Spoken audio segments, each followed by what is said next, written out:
you are, it's who you are. That's the mantra. Remember that. It's not where you are, it's who you are. Yes? Take it from someone who's lived in different places. It's not where you are, it's who you are. Who you are affects where you are. Sure, Africa does not have the same problems as the ones you have here.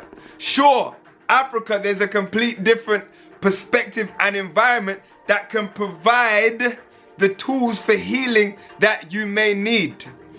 But who you are, you can never run from. And that is what you take with you every single place that you go. So if there are things you have not dealt with spiritually, it will find you. Okay? If there are things that you are trying to run away from, it will find you. You understand? It's not who you are. It's not where you are, sorry. It's who you are. Remember that. Land to plant food. America, of course you can plant food in America. Yes? And if it's that deep, you should go to Africa. You should spend every last penny to get out of here. If that's how you feel. Okay? Because you can do that. That's also an option. But I'm telling you, as someone who lives in Africa, I'm currently in London right now, but my home is in Kenya. Okay? I can tell you, it's not where you are, it's who you are. You understand? Deal with yourself. Deal with the responsibilities that have landed in your lap when you decided to come into being. If you look deep into your life, right, at all the things that you go through, the challenges that come your way, all of those things are representative of the purpose that you are here to fulfill, of the service you are meant to give to the world, of the healing you are here to provide. Yes, all the good things about you, all the negative experiences that you've had, they are there to color your purpose here on this earth. And that is what I'm saying you cannot run away from. That you cannot sugarcoat with a career. You cannot sugarcoat with a particular partner. Yes? It designs the experience a bit differently. That's all it does. But who you are is ultimately what you will experience in this world. Yes? Alright, family. Well, go on. It's your brother from another motherland, Mr. Mikel. And yes, as we got straight into it, we are here for a conversation on spiritual health, family. Spiritual health. That's what we need right now. That's what we are here to talk about. As the millennial generation, as the leaders of the new world, right? We have to have this discussion. We have to know. We have to be intentional and project that which we wish to exist and live in. Yes? Currently, there's a huge fear program going on. And what I need you guys to do, please, with all my heart, I need you guys to pay very close attention. Yes? To your behavior towards other people. Right?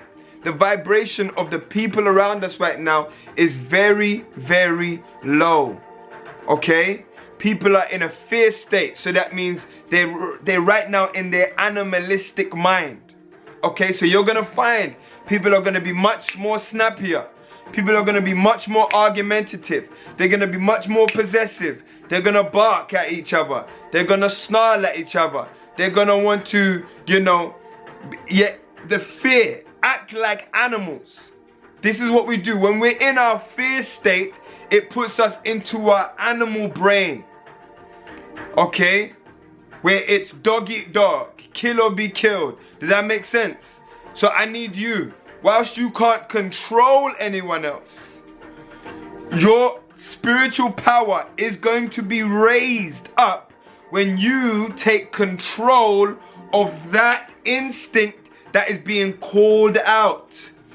Does that make sense? When you take control and put yourself in a position, right, to master how you express to people irrespective of how they speak to you, irrespective of how they want to block you or cuss you or challenge you for seemingly for unprecedented reasons.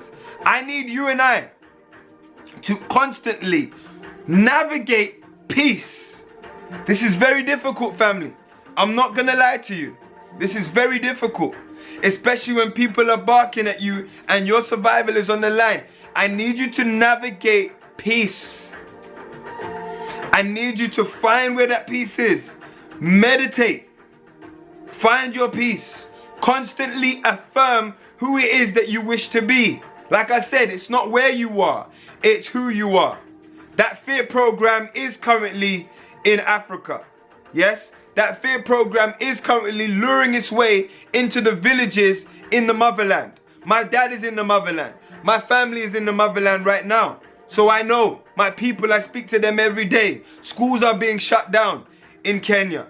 Yes, there are no flights coming out of Ghana. Okay?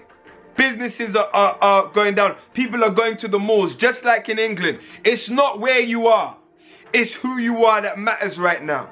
Yes, and I've been sent back to London to prove that. Because if I sat in my house in Kenya under my avocado tree, people would be like, well, you're okay. You're in Africa.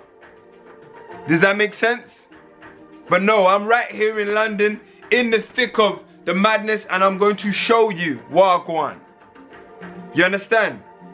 I need us to be the peace. Yes, I need us to be the peace. Constantly affirm to yourself every day who you are, what you represent, what you are about, what your love service is, who you are here to serve, why you wish to serve them, and make that your constant way of being. Anything that comes into your sphere of energy that does not reflect that, rebuke it in the name of love. Okay? Let your love guide you back to alignment with your higher self. Because there's a lot of distraction going on right now, family. I promise you, there's a lot of distraction. It's going to come in the form of family who want to create arguments with you out of fear. It's going to come in the form of strangers who don't agree with something that you're doing. It's going to come in the form of people, yes, who are seeing your happiness, seeing your peace, and wondering why you are not sitting with them in the prison of fear. Right? So I need you to coat yourself in the armor of God. Yes? Not this fake God, these fake heavenly bodies that are somewhat external to you. I'm talking about that love, that life that you've been given, that supreme intelligence that wakes you up at night, that puts you to bed, that digests your food, that processes oxygen throughout your body, that moves blood around your body. Start to acknowledge that. This is the power of meditation. Meditation is not some corny thing that you just do because you want to look like you got it all together. Meditation is an acknowledgement of the internal, of your divine feminine. Yes? That intelligence that constantly flows in and out of your body. That keeps you in alignment and grounded to this existential experience. Does that make sense? This is what we need to start acknowledging, family. I want you guys to join me. Yesterday, we had the most beautiful Celebratory experience. Celebratory is movement and meditation. We do that every week, every Sunday at Brixton Street Gym. And it's a communal gathering for healing. And I'm telling you, yesterday, we had the most powerful experience. The sweat was real. I had to make a game out of wiping the floor. You get what I'm saying? The sweat was real. Yes, the release was real.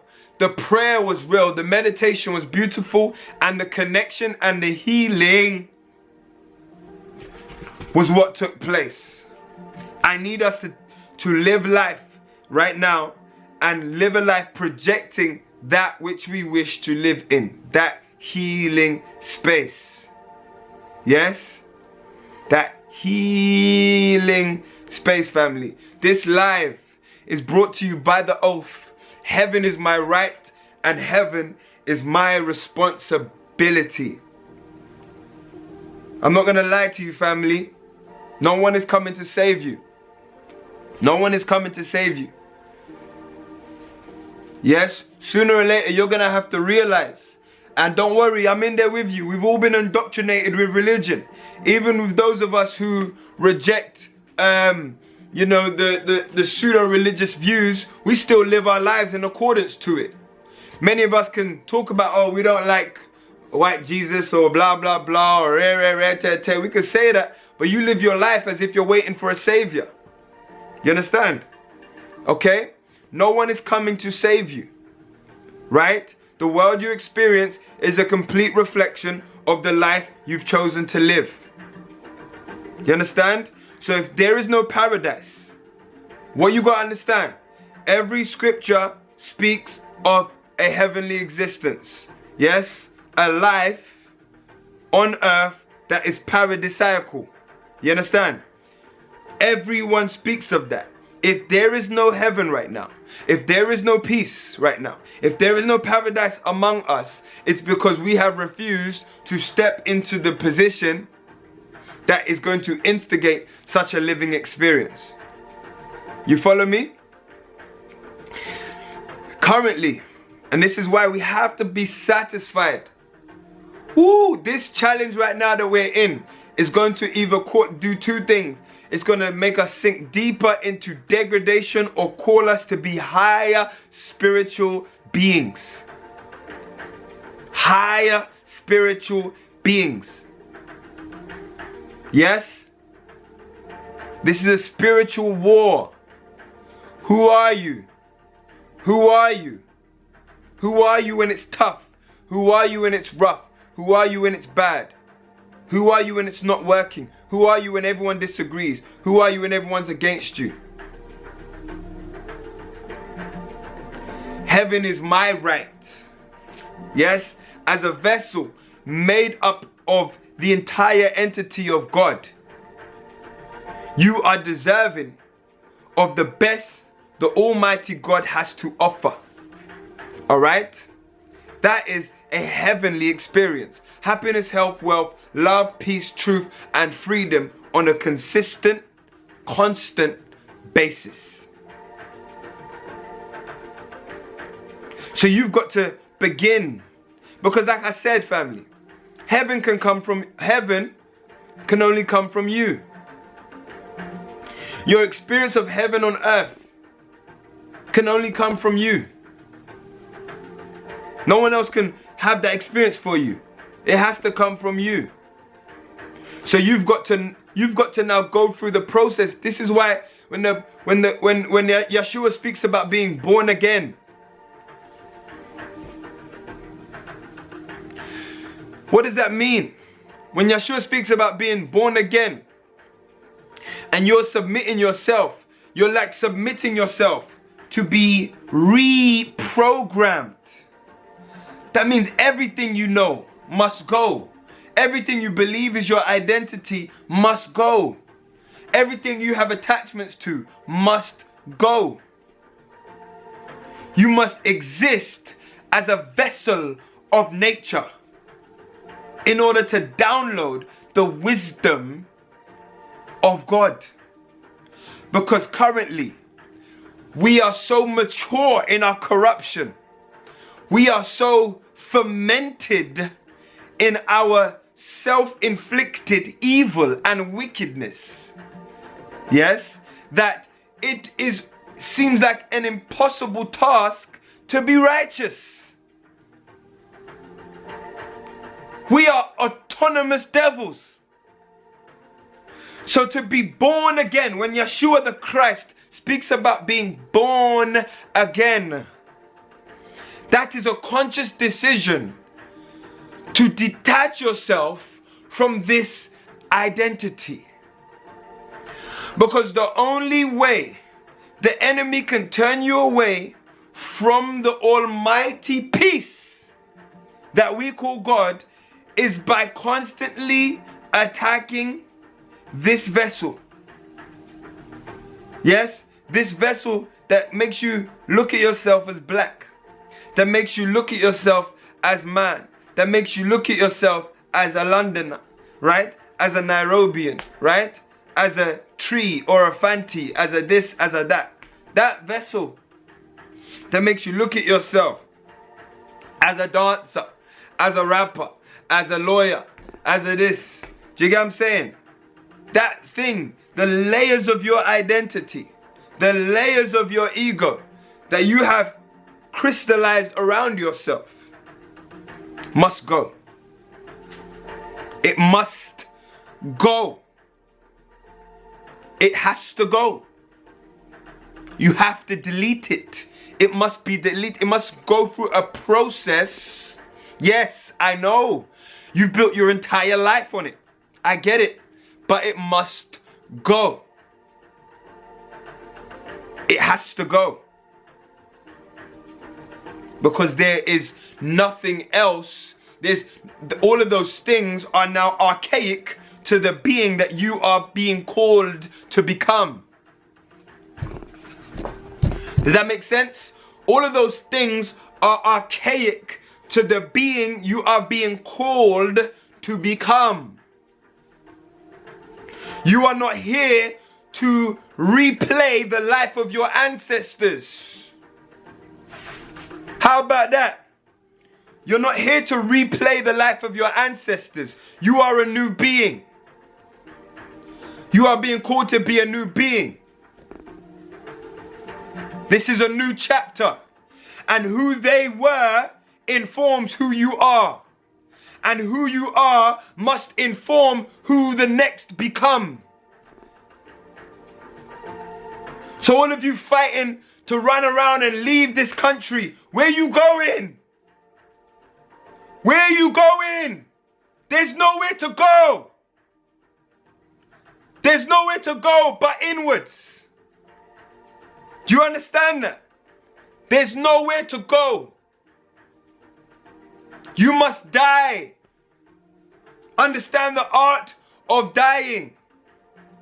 Detach yourself from this ego, because that is what's being attacked right now. And that is what will pull you down to hell and keep you in a constant state of hell. You are a new being. You're called to be renewed. You're being made into a God. Do you understand that? All the challenges you're going through right now is calling you to become a God.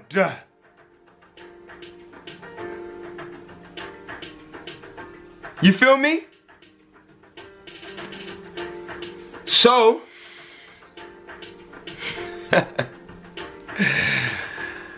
yes, family.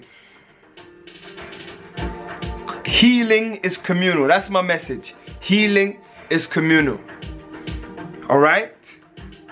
Once we are able to accept these challenges as a call to go deeper into our spiritual understanding, right? We can humble ourselves amongst each other. Humble ourselves amongst each other.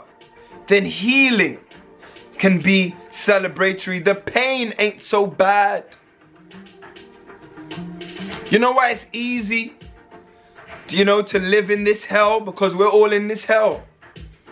But right now we're all itching and crawling, and our neck is doing something, and we're noticing stuff, and we're not able to process it because it's not tangible. Right? And we've been able to live in this hell so long because we look round and my brother's in hell. My teacher's in hell. My mother's in hell. My grandma's in hell. My great grandma was in hell. My children in hell. So it's kind of alright. I know it's bad. I know this should be better, but it's kind of alright because everyone's here with me. But we're living in a time now where it's becoming unbearable for all of us.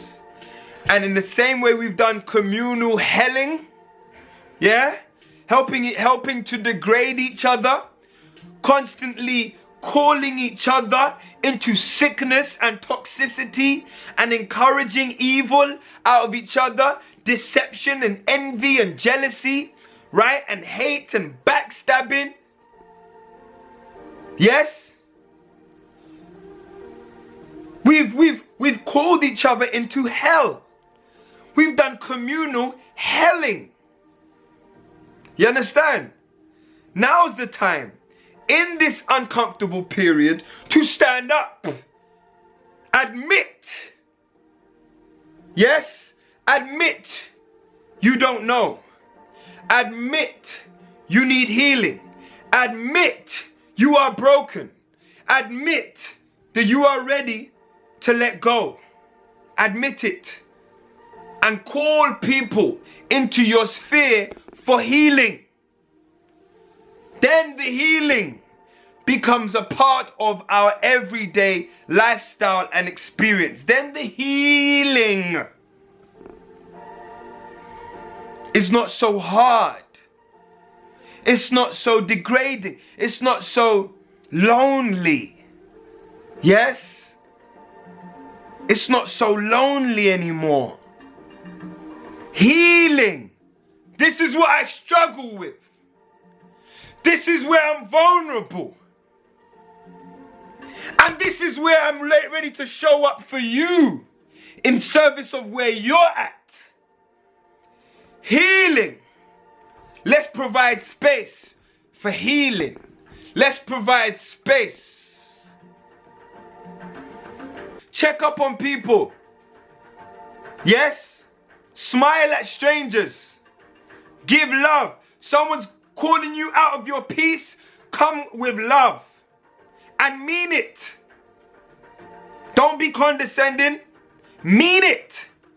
Mean it. Why do you mean it? Because you know the fuckery that you're going through. So you know that they are going through the same thing. So the peace that you wish on yourself, wish it onto others. Yes. Wish it onto the people who look like your enemies. Yes. Call it. Rain it. Pour it down on those people who are trying to transgress against you. Because it is a prayer unto yourself. If you've done something wrong to someone, seek forgiveness with sincerity and commit yourself to living the righteous path when you know you've done wrong. This is all we need to do. You need not worry. Don't worry. But sit in your classroom. Sit in your classroom. This is your classroom right now. This is your classroom. Let go of it. Let go. We're returning back to nature, fam. We're returning back to the nature. I know you're being confused right now. Your life is currently wrapped. Family, it is my mission.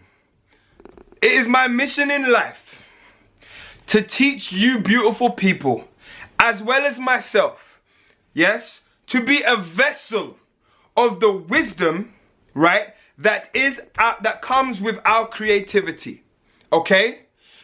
The things that happen when we create music, yes, when we write songs, when we build things from nothing, okay, when we dance, yes, when we commune, all right, when we put food together and bring out new tastes and textures, this is magic.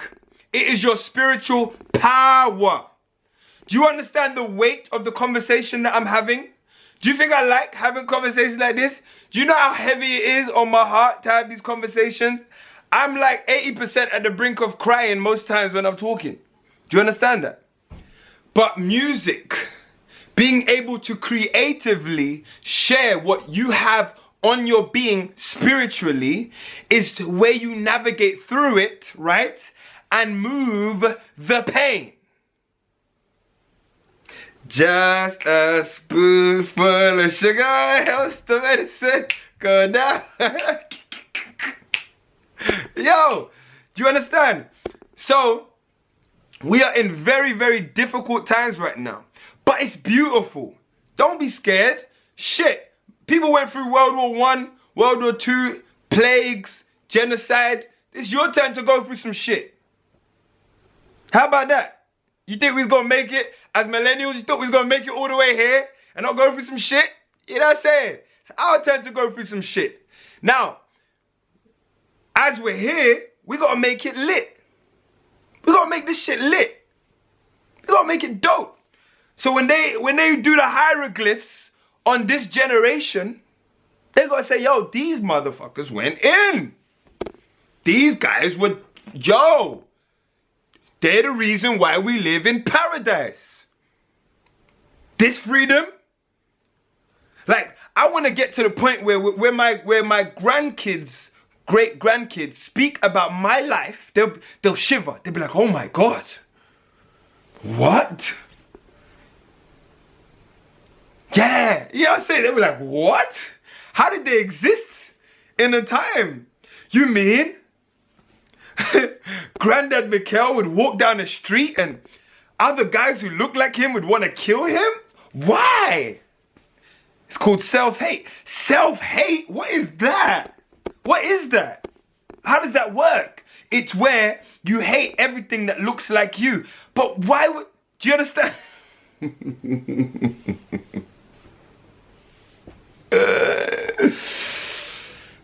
You get what I'm saying? I'm dying for that world where my experience as a young man is foreign. It's like, wow, what the fuck was that? Granddad lived in hell. He literally lived in hell.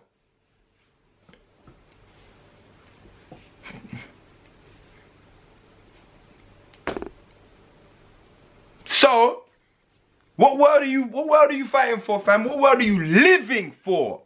You get what I'm saying, fam? What world are you living for? So let's make this me is lit. It's like, raw, okay.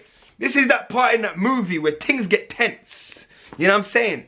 Everyone gets all itchy and shit. Everyone's wondering who's gonna do what and how we're gonna survive. This is that part in the movie, fam, where you fucking saddle up, yeah? Play some freaking music, put on your Tupac, put on your MJ, put on your grime, yeah? And get to work on yourself, on the paradise within. Because guess what? If you don't have that peace, yes? And I'm not talking about the peace that comes from knowing you getting $1,000 a month in your bank account. I'm not talking about the peace that comes from knowing you got months and months of food supply. I'm not talking about the peace that comes from knowing you got a man at home or a woman at home or your mom's got money saved for you somewhere or you live in nature. No, I'm talking about the peace that comes from just breathing. This is what it means to be born again. You have to get to know the peace of just breathing. Do you understand what it's like to breathe for the first time? Do you even remember that? Maybe we need to go into breath simulations. You know what I'm saying? When you just came out of the womb and you was like, breathing air for the first time. The value of that air. And immediately, this is what you got to understand about nature. Your nature. There is no rebirth without a mother, a guide to receive you every time you're born. Yes? Nature gives you a guide. A divine guide with more wisdom every time you're born. So there's nothing to be afraid of. You've just got to will yourself.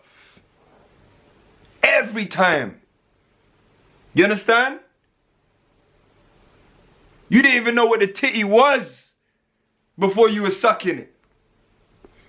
Never sucked a titty in your life. But as soon as you got put on that shit, you knew what time it is. And the titty was your everything. You understand? There's still some of our everythings. You guys? You know what I'm saying? You know what I'm saying? Do you understand what I'm saying? Every time you are born, yes, nature's law is that you must have something to usher you and guide you in your new existence. You understand? And that's where we're at. So, let's go together as a community, walking towards our own salvation, our liberation, taking responsibility for what it is, that the path that we know we must walk, right? And in taking that responsibility, joining hands with others who are doing the same.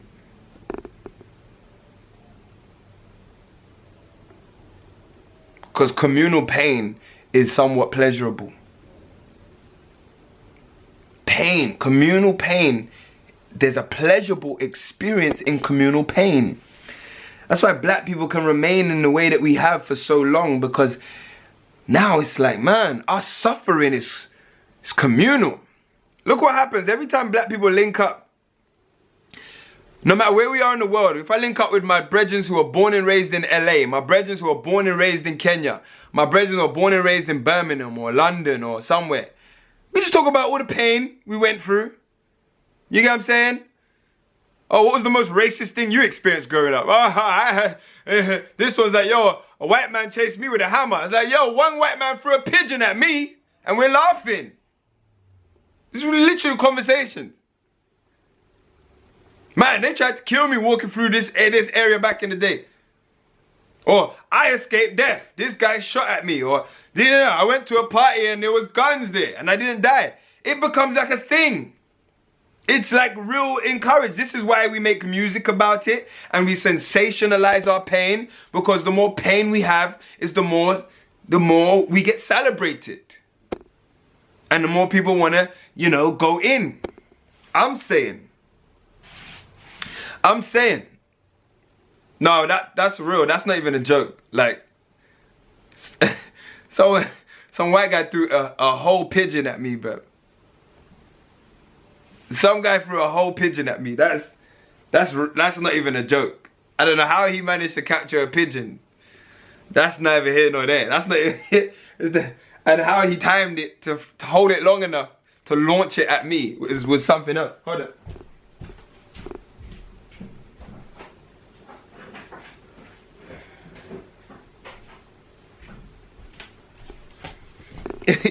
But what I'm saying is, family, right? What I'm saying is since that's what we do, we can now understand that pain experienced communally is somewhat of a pleasurable experience. And this is nothing new. You can go into now African tribes, right? Whenever boys are to be circumcised, yes, they're circumcised as a community. Everyone's getting their foreskin cut off. All of you motherfuckers are getting your shit peeled. You get what I'm saying? Sorry. You know what I'm saying? Hey, all of you going through it. Then it becomes a badge of honor. Yeah, man, I didn't cry. No, man, hold that. You get what I'm saying? In their respective mother tongues. Do you understand? Yes? When women are to be circumcised, it happens the same way. Okay? When boys are going through initiations, it's together. So yes, they may all have to walk through the ends with their willies hanging out, butt naked, covered in leaves. But they're doing it together. You understand? There is power in collective pain. And this is what the enemy knows. And this is why the enemy constantly feeds us that. Yes? So they can use our energy to serve their interest. There is power in collective pain. But two things we need to do, family, acknowledge the pain that we must go through. 1. 2, acknowledge our need for interdependence. Not dependence, you're not relying on someone else to do things for you. Not independence, you're not saying that you can be the be all and end all, right, of all the world's responsibilities. No, interdependence, I am taking responsibility for my part to play in the all. And to do that, fam, it requires a certain level of vulnerability. You with me? Have you ever seen that exercise that people do where they stand in a circle very close together and everyone sits down? Right? And everyone's sitting on each other's lap, but no one's on the floor, okay? And no one's standing. They are held together by their unity. Do you realize if one person stands up, the entire operation does not work? Right? Maybe we'll do this at Cesarojo next week just to have a living example of what we're talking about, right? If everyone stands up, it doesn't work. When everyone sits down simultaneously on each other, there is a collective unity and we are all upheld. Do you understand? That's what interdependence is.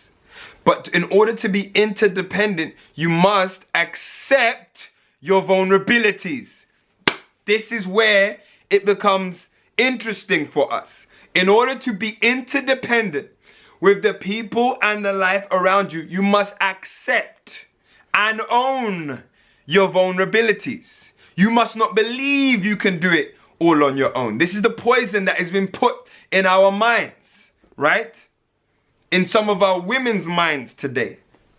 Oh, women can do anything. Of course, every man is just half of a woman. That's not the point. You are not brought into existence to do it all. So you must submit where you are vulnerable. And the same for men. Absolutely. You understand?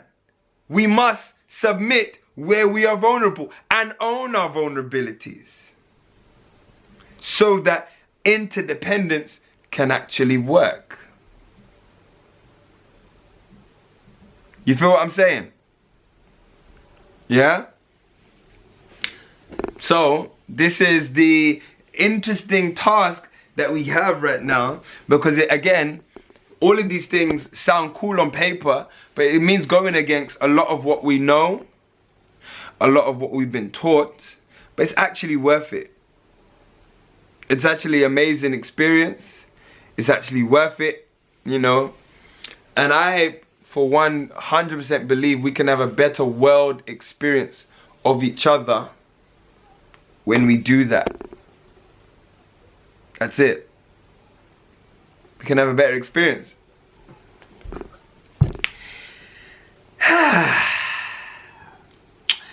So, before I turn on Michael Jackson just now, you know what I'm saying? You know what I mean? Guys, remember, please, you know, own your responsibilities and just have fun. Have fun with, be very creative with the responsibilities you have, with making yourself more self-aware, with, you know, encouraging yourself to step out more. Just own it. Just own it. Own that uncomfortable space. It's yours to find peace in it. Again, I'm going to encourage everyone to get this book. It's 139 pages long. But I don't, if you're someone who reads books, I don't think you should get this book. But if you're someone who is really interested in studying your own spirituality in terms of your nature, then I think you should get this book. Because I've had this book for a long time and I keep reading it, because I'm no longer in a space where I'm reading a book just to say I read it. Like I can say I read Nutricide or African Holistic Health. or ISIS papers. But them books ain't to be read. They're to be studied over a very long period of time. Do you get what I'm saying? They're to be constantly studied. This book is called 11 Laws of God. Yes? It's called the 11 Laws of God. And I'm sure if you just Google that, you'll find it. Right? Yeah. And this is the point. Because people read, again, most people, and this is what I've noticed with myself, people read just to regurgitate information. And most people believe that just by being able to recite the information back to someone outside of themselves, it means they now possess the powers and wisdom that the book has presented to them. Reading a book, in all honesty, doesn't mean shit. I can't wait for when there's gonna be like a filter on the phone that will transcribe your words as you're speaking to it, as you're speaking to the phone.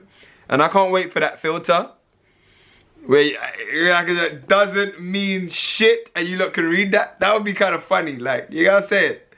Reading a book doesn't mean shit. They're gonna have a live filter, I guarantee you, at some point.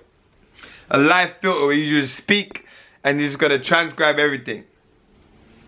Anyway, I digress to say that everything you relate with, people, nature, your daily lives, books, music, TV, everything should be a constant lesson on yourself. If you're not looking at anything like that, then a book is hardly going to transform your life for any significant amount of time. So if you're into like reading for reading's sake, then maybe you shouldn't get the book. You get what I'm saying? But if it's something that you want to, if you're in a space where you're genuinely, you know, looking at your restructuring your spiritual relationship with life,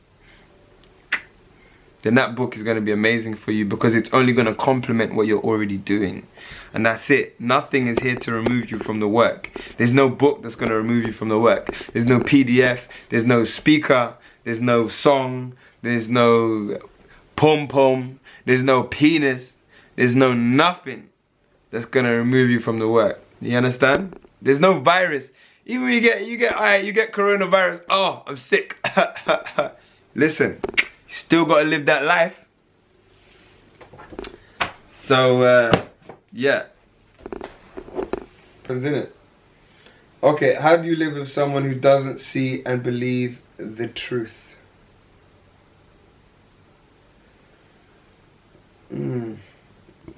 It's interesting. A lot of our questions can be answered by understanding that the person that you've currently called into your life is also a part of your challenge to yourself. See, you can leave, that's fine, but what you will realize is, even in the best case scenarios, family, you will always run in, like this is what I'm saying, it's not where you are, it's who you are. You see? Yeah, it's not where you are, it's who you are. Sometimes the best option is to leave the person.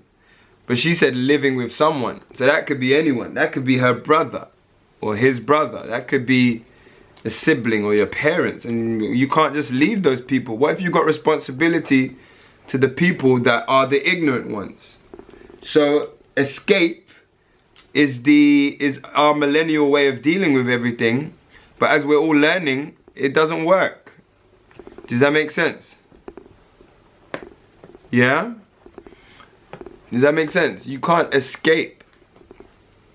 So either way, it's about finding peace with who it is that you're dealing with and have to deal with on a day-to-day basis. You have to learn to find peace, because that person, let's say you've taken a certain spiritual path. Own the fact, once you own your responsibility to life, you start to understand that everyone else's life is their responsibility. And whilst you're there to serve them, you're not there to own their responsibility that they have over their life. Does that make sense? You must serve people based on your own responsibilities, but you can't take on other people's responsibilities for them.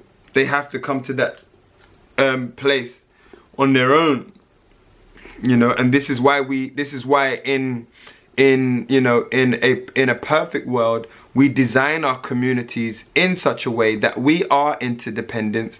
We are always in service of the other person, and it's a part of our lifestyle to serve, right? And to help cultivate other people peacefully, because we know that at the end of the day, you know, the onus is on them. So we want to help them become the most righteous individuals as possible. And whilst living in this sick world, it's hard because you know, the environment doesn't complement that desire, but it's still something that's hugely necessary. So yeah, you just accept, and it should encourage you to go deeper. Like whenever there's people around me like that, like family and stuff, that have challenged, you know, things that I know that is righteous and good for me, I just go deeper in it. I just go harder, with more peace. I don't get offended at their comments. I don't get offended at their confusion, you know. I just go harder, and then they will eventually understand, which they do and have and see. How come London now, Mikel? Are you a bit worried about being stuck here indefinitely? What's indefinite? My family. I'm just assuming. It's so funny. I look at people's it's so funny. I look at people's profile and I start assuming genders. I'm like, I was about to call you sister, and I genuinely don't know by your name if you're a woman or not, but it doesn't matter. What you lot gotta understand, there's no such thing as indefinite. Everything is always moving. Like, think about it like this. Let's say, worst case scenario, no more flights to Kenya, where I live, and or if you ain't got a Kenyan citizenship, you can't go back, you can't go there, no flights, and you have to stay in your house. Do you not understand?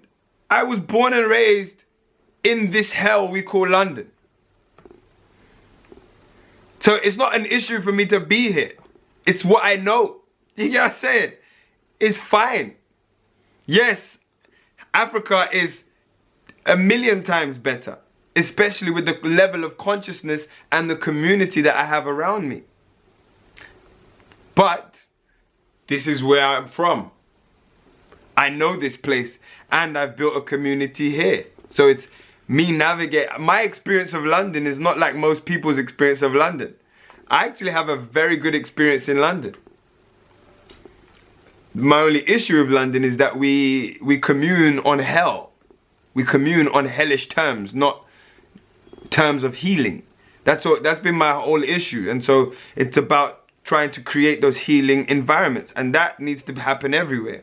So I'm not worried about being stuck here because I'm in Africa. As I speak, I'm in Africa. As I speak, I'm in America. As I speak, I'm in the Caribbean. I'm literally affecting the motherland right now. Like, do you get what I'm saying?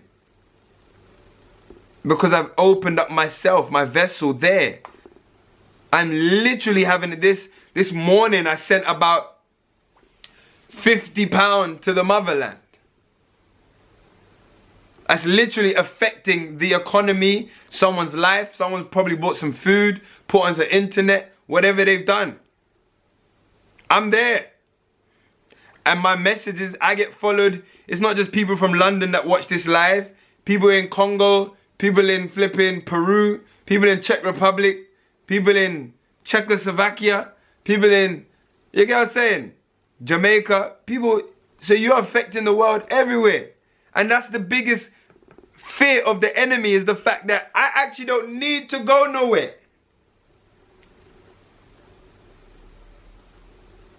to commune with you. You get everything at yours, everything. Free oxygen. You get what I'm saying? It's not where you are. It's who you are. Yeah?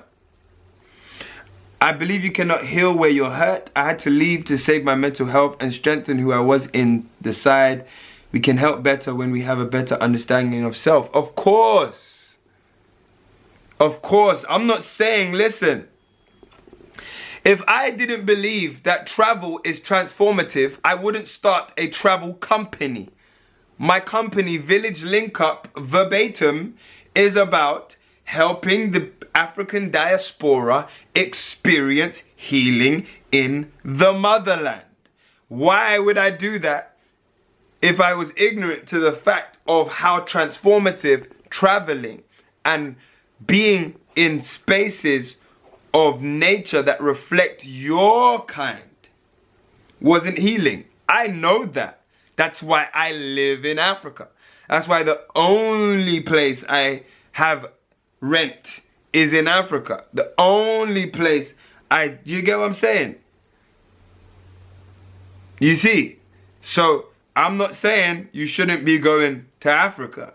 I'm not saying you shouldn't be doing that. You should 100% be doing that. But understand that you are not going to shift your life just based on where you are. It's who you are. Where you are, by shifting where you are, it may allow you to reveal more of who you are. Do you understand how that works? Africa didn't give me nothing. It helped reveal more of who I already am. That's the point of energy shifting. Once you put yourself in a new perspective, you're like, oh, this is who I am. So it's not where you are, it's who you are. Because guess what? Because that's what I'm saying. This is what they do psychologically. If I get banished to England forever, right, for the rest of my life, if they do a Marcus Garvey and ban me from Africa, and do you get what I'm saying, and send me back to London, what am I going to do? Just shrivel up and down? Oh my God, I haven't got my avocado trees and the heat. And no. That's what I'm saying. Africa has shown me who I am. Therefore, I am who I am, irrespective of where I am. You see, I am who I am, irrespective of where I am.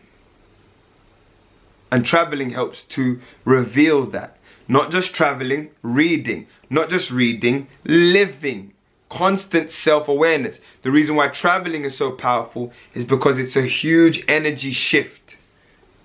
It's a complete energy shift. That's why you're able to see yourself differently when you travel. But you can do that from the comfort of your own home if you are very, very self-aware.